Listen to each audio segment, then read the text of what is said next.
A paz do Senhor.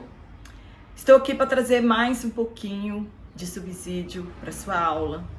Nós vamos falar nesse próximo domingo sobre a graça banalizada, banalização da graça de Deus, a graça barateada. E tem um episódio bíblico, uma passagem bíblica, que eu acho que ela se encaixa direitinho aqui nesta aula, sobre a banalização da graça de Deus. Muitas pessoas imaginam que ela tenha começado ali na Idade Medieval, lá pelo século XVI, século XV, século XVI, banalizando o sacrifício de Jesus Cristo. Ensinando as pessoas que as nossas obras, elas têm o mesmo poder da cruz de Cristo. Então, quando nós chegamos no livro dos reis, na monarquia, nós encontramos Acaz, que era o rei de Israel na sua época, e ele estava sendo oprimido pelos seus inimigos, pelo rei da Síria. Estava com perda de terreno, de propriedades. Então ele leva riquezas para o rei da Síria, Tiglat-Pileser, para que ele o ajudasse. E Tiglat-Pileser aceitou este acordo, né? Aceitou as riquezas, os tesouros que ele tirou de Israel e devolveu para ele as suas terras. E quando ele foi fazer uma visita em Damasco, ele viu ali um altar e mandou fazer a cópia idêntica daquele altar, mandou o modelo para os sacerdotes para que eles construíssem aquele altar. E pasmem, ele tirou o altar de bronze da sua posição, que ficava na porta de entrada do tabernáculo, colocou de lado e colocou um novo altar na entrada do tabernáculo, dizendo que a partir de então os sacrifícios diários seriam oferecidos naquele novo altar, talvez mais bonito, mais elaborado, mais desenhado.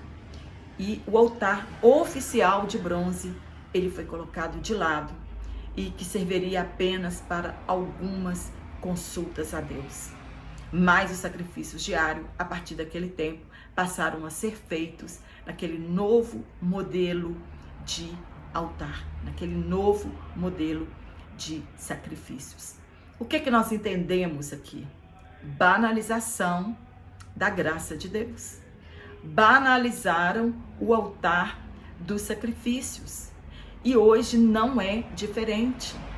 Infelizmente, o que nós pouco ouvimos é a pregação sobre a morte de Cristo, sobre a cruz de Cristo, sobre a expiação, sobre essa graça maravilhosa de Deus em enviar o seu Filho unigênito.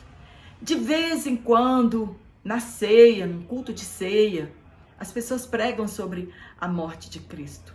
Mas no geral do contexto, as mensagens são de massagear o ego das pessoas, de vender indulgências para as pessoas, de dizer que os nossos sacrifícios e as nossas oferendas, elas têm o poder de nos salvar. E foi assim que este rei Acaz, ele fez.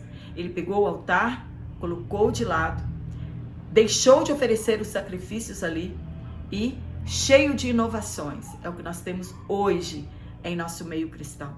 Inovações para trazer as pessoas para as igrejas, para que as igrejas fiquem repletas de pessoas. Esta foi quase que a mesma intenção do rei Acaz. Novidades, inovação para a nação de Israel e desprezando assim a graça de Deus, o sacrifício diário. O sacrifício diário não era qualquer altar que ele poderia ser oferecido. E assim também somos nós. Somente o sacrifício de Jesus Cristo tem o poder de nos salvar.